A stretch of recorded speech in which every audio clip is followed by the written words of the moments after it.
Hello, welcome back to the Waffle Press podcast. We're here back on the Star Wars retrospective. There's not a new Star Wars movie out yet, and we don't usually do this kind of thing here, but we're going to talk about a trailer because, one, we're a small show, and we like Star Wars.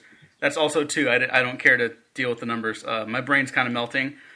I'm your host, Diego Crespo. With me is also my host, Matt Garingo. Hi, I am also a host, Matt Garingo. Do you like Star Wars, Matt? Oh, yeah. If I had more time, I'd cut together clips from like all the episodes we did talking about Star Wars, but I don't. A very busy day today, but we wanted to talk about this. You cut the clips of times I was talking shit about stuff in Star Wars. Do you still feel like talking shit? No, I mean, whatever. The past is the past. Stuff's happened. It's the past might seem inescapable to some people, you might say. Oh yeah. All right. So the big thing we were talking about back on Last Jedi, a movie you and I both really love. I think it's fair to say. Yes. Maybe even gets more interesting over time. I think it's held up remarkably well since we first saw it. I would say it's about as interesting over time. Because I really enjoyed it initially, and then I kind of just had to, watch it with certain fan complaints in mind, and then go, oh wait, none of those matter. It's almost like it's a movie, and it's not real, and some of those complaints are odd. It's almost like some people don't know what they're talking about, but that's a whole other thing. So anyways, here on this podcast where we totally know what we're talking about. Yes, now that we've insulted at least half of you, welcome to the Star Wars podcast thing, whatever. Yeah, Star Wars, Rise of the Skywalker, or is it the Rise of Skywalker? I keep mixing it up. Rise of Skywalker. Okay, that's definitely it's a little pulpy. It reminds me a little bit of EU stuff. Maybe too close for comfort for me. It's a little fucked up that, Star Wars has never been pulpy in any way. No. The pulpy stuff is awesome. It gave me EU vibes though. The a little bit, yeah. And I'm that is funny. Like out of all the things people are talking about as for cause for concern, a lot of praise I've seen, which is par for the course for Star Wars. But the EU thing is really the big one for me, where I'm like, But it's just a title. I didn't like the Force Awakens title when I first heard it either. Now I'm like, that's a great movie, and I like the title. Well, there's a good chance it will make more sense when we see the movie. All right. We don't really do predictions here. We don't get too much in the hype bubble. We just like Star Wars. So Matt, you're the one who came to me a while ago saying we should do something when the trailer drops.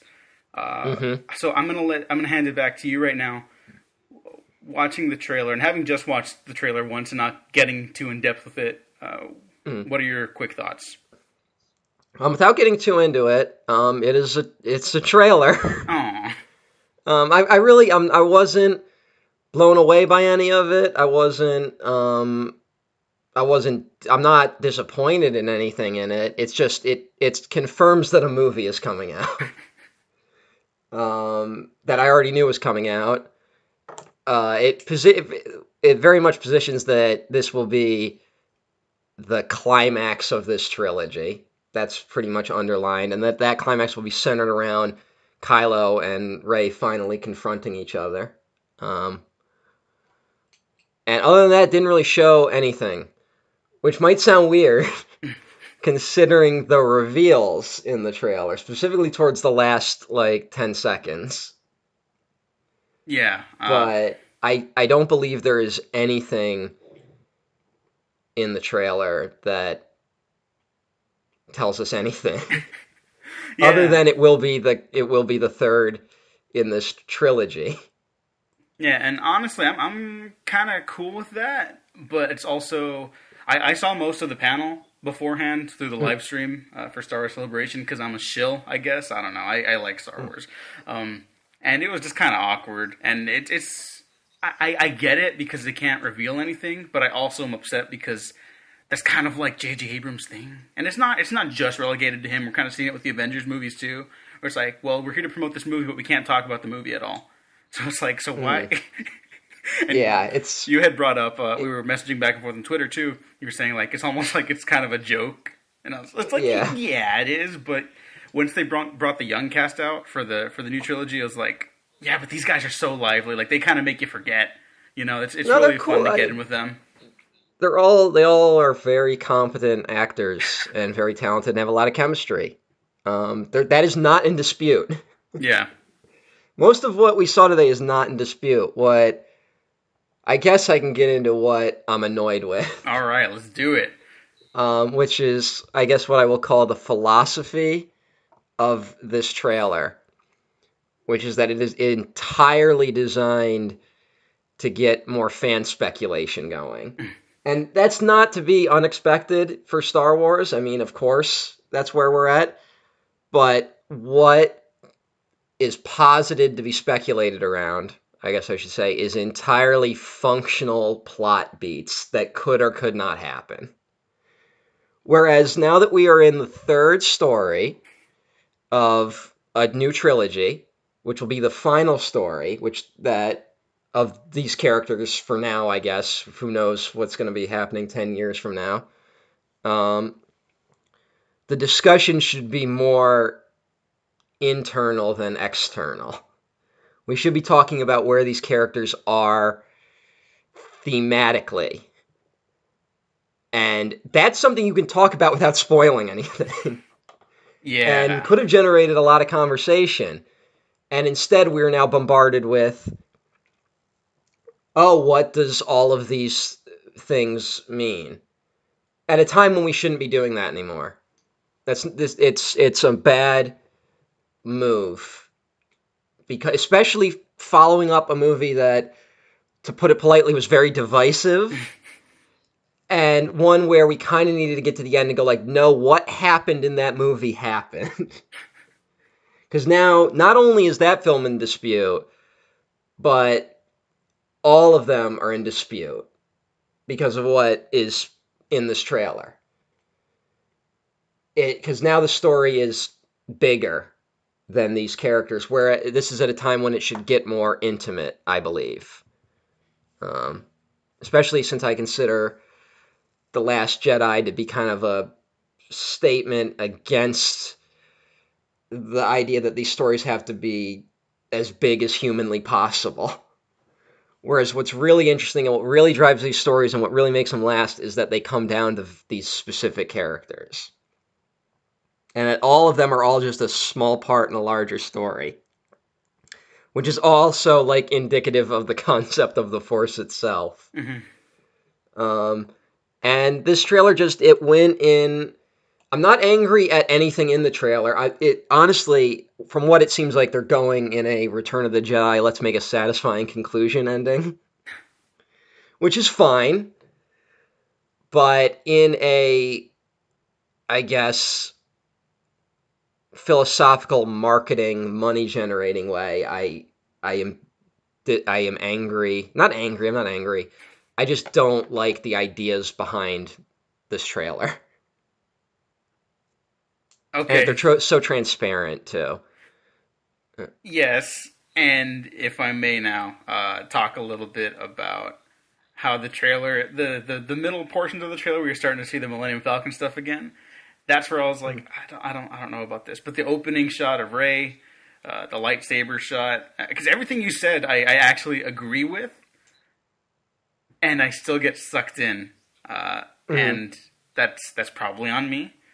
But once that music kicks in, that classic like Western shot of Rey holding out the lightsaber, which has been rebuilt, which is honestly kind of a bummer and was cause for concern. It still kind of is for me a little bit.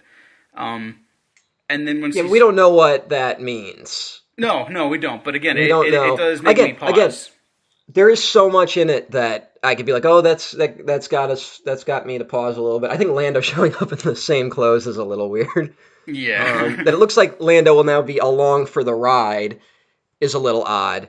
But I'm not. There's not enough in this trailer. Again, I think the only thing I want to be sucked in. You know. Yeah. I want to be furiously speculating about things, but what I was given to speculate with is not what I want to talk about. It started off good with like that it's going to be Rey and Kylo facing off. Yeah, yeah. I mean, that's a great Like little opening. that's basically what we all know the movie's going to be about. That's what it's all going to come down to at the end. And it looks like that it's going to be built to whatever that moment is. It looks like we're building to that moment. And that makes sense. It's something we all know is coming. It's not going to be like the Dark Tower where the primary antagonist dies off camera by a completely different character. I think one of the principles of this kind of like mythical storytelling is that sometimes people will say like, "Well, I saw that coming." By the end of the third act, like, "Oh yeah, the hero's going to beat the bad guys." Like, yeah, I'm like, no shit. But it's about like what these conflicts mean to these characters and these people and like the fights that they have. What are they going through? Like even on the panel, John Boyega was talking a little bit about. He was the most open, but that's just because John Boyega is like crazy likable as a presence, and he was very open about saying like how they can't really talk about the plot stuff, but how he was really interested in getting into the nitty gritty of like these characters and how it's sometimes is a little hard because they're at war, and I don't know if he was playing coy or if that's actually like representative of what the movie is. And that's the thing, we can dissect that like 20 different ways. Yeah. But again, like I said, I don't. That's just to be expected. That these movies have to generate. We're part of it.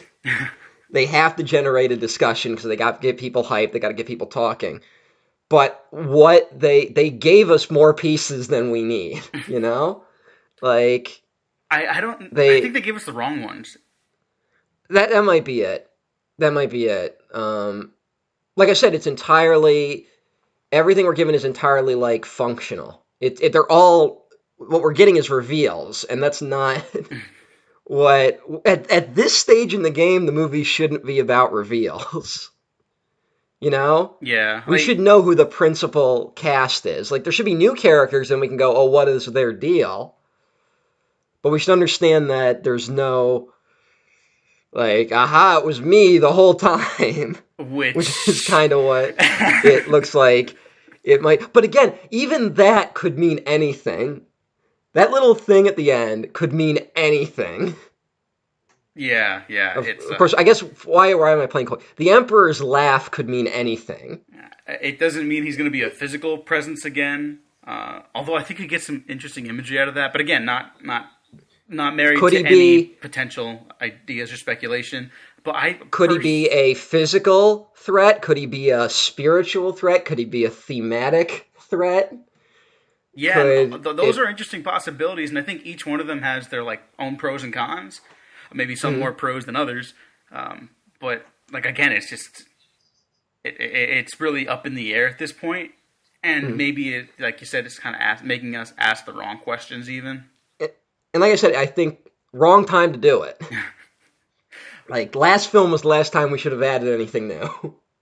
Yeah, what I will say is that here's my hope is that. This is the only approach they take to the teaser. And then the next one is like, here's the game board, here's where all the pieces are. See you at the finish line kind of deal. I just mix my metaphors, but who cares? I'm almost hoping it's all of it is just smoke up our ass and none of it really means that much. Like literally there's because we see the remnants of a Death Star in it. We don't know which one, I'm guessing. If the Emperor's body is on there and that's important, then it's the second one. If not, it's the first one. Yeah. That's what it comes down to. But could it be that like, oh, this is an important thing now that the MacGuffin of this film has to do with finding the second Death Star, or could it be Rey's like, I need a Kyber crystal. Where I can definitely find one. The remnants of the Death Star. And that's like, well, yeah, that could be, that's not a bad plan. And that could literally be like the opening of the movie. We could get back to like JJ's whole idea of like people living in the ruins of the original trilogy. Yeah, and I mean, there's been some criticism, plenty of criticism, I'll say, which I think is the most fair out of all the criticism thrown at these two movies in the sequel trilogy thus far. I think the most fair one is that we're not seeing a lot of new. And while thematically I'm on board with everything they've done, I think if someone was not on board with the direction of that, even having loved something like The Last Jedi or The Force Awakens more than the other, whatever, I can get that view specifically being like, you know what? I disagree. Really? I don't believe we are not getting enough new. I believe we're getting too much old. Oh, okay. I could jive with I believe that we get plenty of new that is enough to hold its own story, you know? Yeah. But we get too many callbacks to the older films. Too much baggage for the older films. That's all it really comes down to for me. Force Awakens is probably the most, where it's like it's also Han Solo's story too. Yeah. But like as much as The Last Jedi, Luke is a major part of that, it's really Rey and Kylo's story. Yeah. No matter how you slice it. Yeah, TLJ definitely handles it better. But I think that's to be expected. It's clear that we're both fans of those movies either way. Yeah. Well, I think the thing is that when I hear that, to me, it's like, no, because they so could have easily made the films about Luke. You know, we could have gotten another trilogy where Luke is the main character. And that would have been a mistake. Yeah. Like we talked about it. Go check out our other Star Wars retrospectives.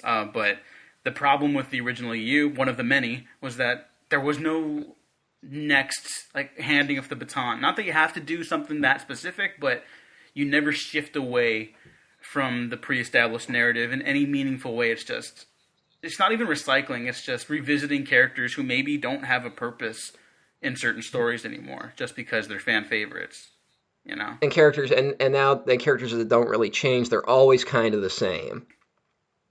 Like, their changes are entirely physical, not, mental. Yeah. Not internal. There's no growth. Luke Skywalker in his 40s in the EU is still the farm boy that he was. Which is a shame, because he grows a lot in 3 films. And he doesn't grow very much in, like, a couple hundred novels. And Luke Skywalker has been my favorite Star Wars character since, like, forever. So for me to see that growth, in whatever final form it manifests here, has been very rewarding. Even if Episode 9 drops the ball, we end up podcasting about it, and we're like, what the fuck?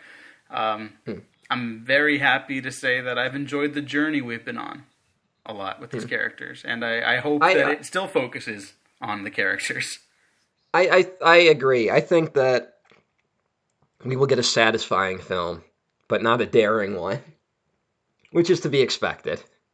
Yeah, but you know what would be really surprising? So here's the tea, as the kids say these days. J.J. Abrams and Kathleen Kennedy apparently bumped heads, on TFA.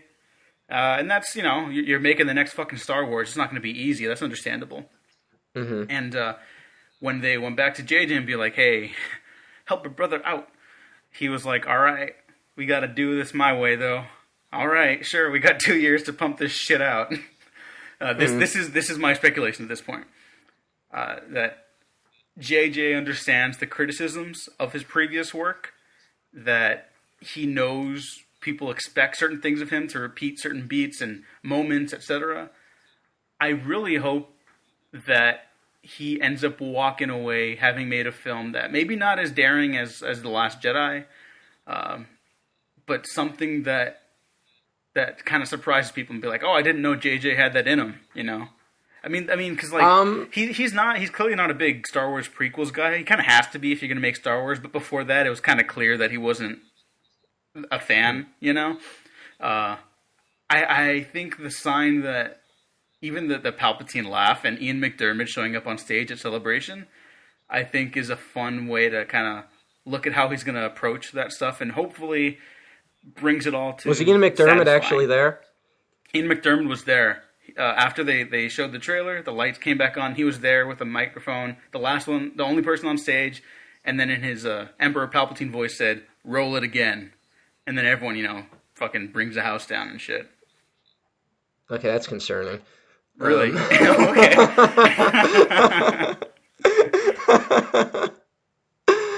Uh, okay.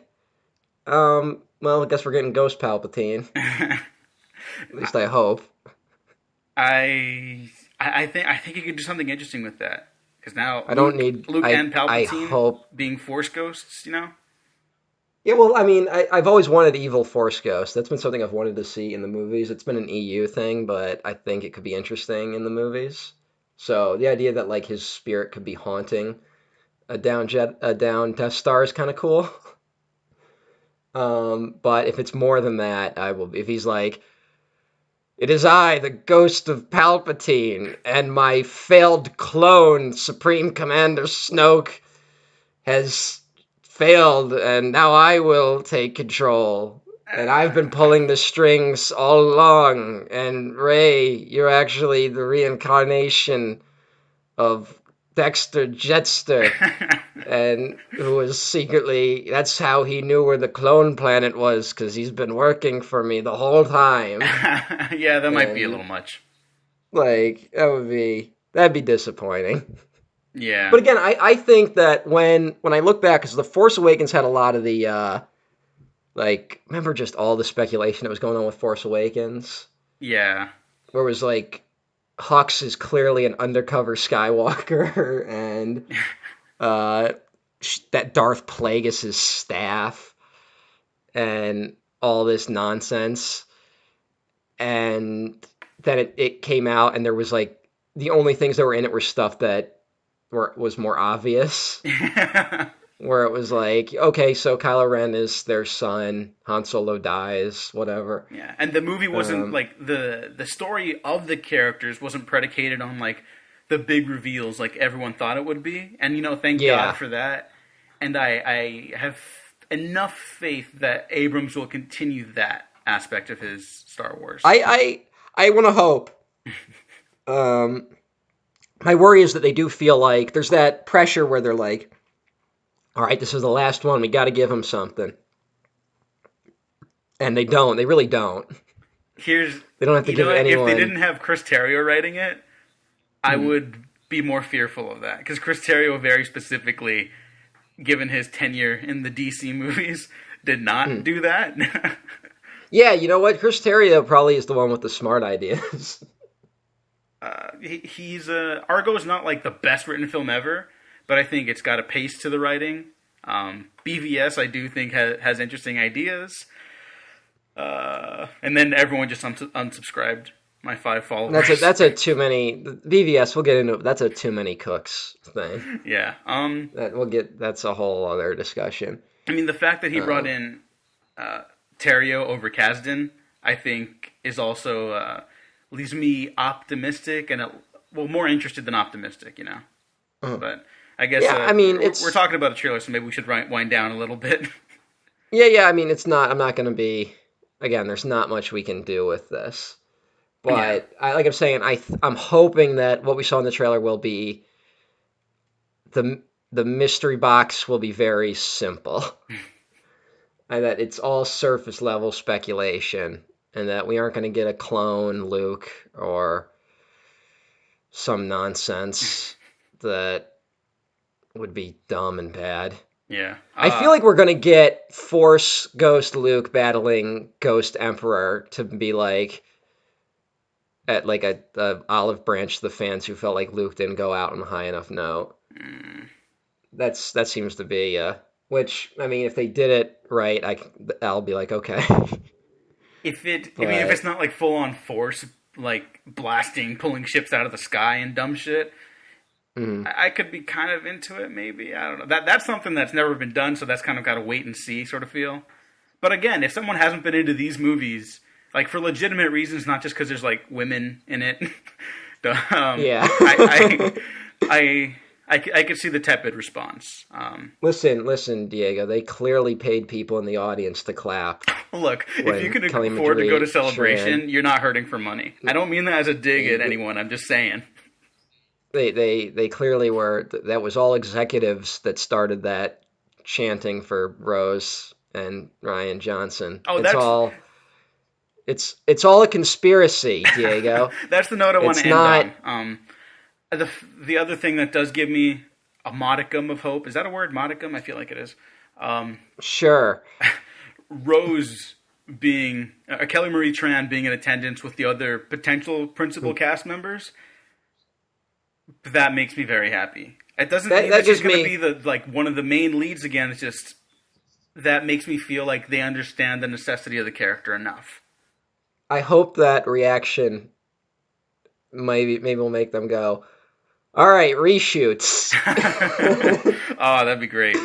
But because I don't want them to do wrong by Rose. Rose kind of has gotten to be maybe my favorite of the new characters, which sounds really weird. No, I have a whole thesis I got to work on about how Rose is the perfect she's the heart of Star Wars. She represents not just the fans, not in the fan service way, but I mean why people believe in this series and continue to.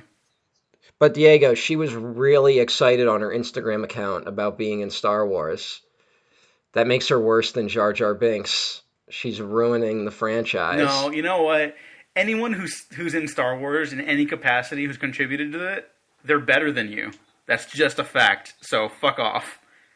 Including Jar Jar and Ahmed Best. Every motherfucker at Celebration better cheer their asses off when Ahmed Best goes on stage. I was still hoping for... it looks like we're going to get CGI Leia. Which is something I think we should maybe point out. Oh, yeah. So it depends on context, I think. Depends on context, of course, but I'm not super happy with that. Well, I get that they got permission from the family and everything, but sure. Yeah. It kind of and also crushes my hopes that there would be a funeral where Jar Jar Binks would be in attendance. That'd actually be kind of perfect. Well, I said they would bury her on Naboo. Yeah. She doesn't, no more Alderaan, so. There you go. The trilogy, this is my only thing before we got to sign off, because I got to go and I want to get this out soon. We'll go to Naboo, and we'll go back to Tatooine. Tatooine's kind of a given at this point, or at least another desert planet, but I really want to go back to Naboo. Have they said the name of the desert planet we keep seeing? Nope. It's probably Jakku. I'd still be okay. I'm okay with either of those. I just figure this series in 1977 started on a desert planet. It's going to end there too, you know? It would be weird if it really does end with Rey ending up back where she started. Okay, but what if she confronts her alcoholic parents? That'd be something. Yeah. Which I'm not against. Again, I'm not against her parents showing up. I'm against them being important. Obi-Wan Kenobi's someone or yeah, something. Yeah. No, I if they show up and she's and they're just fucking, waste of space, and Rey's oh yeah, I don't need, I have my real family now. Aw, that'd be. I want them to be really big pieces of shit who end up betraying them. That'd be incredible. All right, on that note, we got to sign off now. Matt, thank you for inspiring this discussion, which was kind of about nothing, but also about Star Wars. So, well, the trailer, like I said, trailer's about nothing. That's the point I'm trying to make, is that there's nothing in the trailer. Everyone's going to be speculating, and it's going to feed fuel to the speculation fire that turns into people who talk about plot holes because their plot points weren't given. It fuels the fire of people who don't understand story structure. I'm at EmperorOTN at Twitter.com. And you can find me at Twitter.com/TheDiegoCrespo. I'm still getting used to that. And check out everything else on the Waffle Press. If you like this, like and subscribe. If you didn't like this, like and subscribe anyways, in case you might find something you do like. So thanks for listening. Thanks for watching. We get a little cheesy with it, and may the Force be with you. Fuck you. Yeah.